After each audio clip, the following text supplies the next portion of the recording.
Hello, my name is Marcus Rogers, and I'll be reading to you my writing on chalk.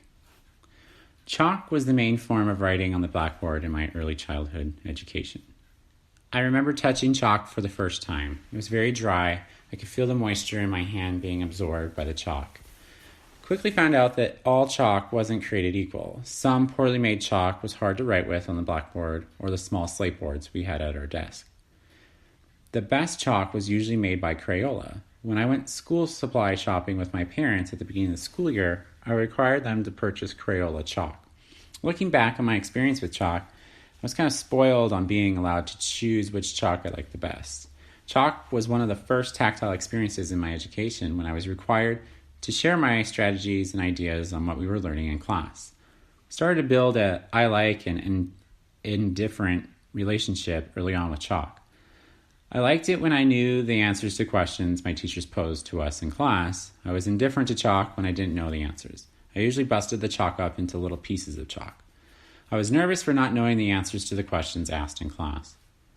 I believe chalk was there for me in ways I cannot completely recall. It has been many years since I used it in the classroom setting.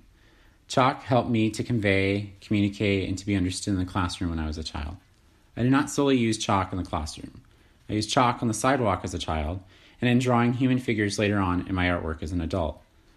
The sidewalk chalk I used to make a framework for games such as Foursquare, Hopscotch, and some others. In my play with sidewalk chalk, I formed relationships with other children in the neighborhood where I grew up. We would draw out the rules to games with the chalk and play. We would illustrate drawings and feelings with the chalk on the sidewalk. Looking back, I think about the many times I would see our drawings on the sidewalk and watch them slowly fade away. There was a time in my childhood that I went out to play with my neighborhood friends and used sidewalk chalk, and it was for the very last time. We never knew it was going to be the last time we got to play together. I believe chalk, as with any form of technology used to communicate with others, builds on our educational experiences with the world. When I was a child, chalk was used to communicate my strategies and answers. Now as an adult, I communicate my strategies and answers with word processing programs on the computer.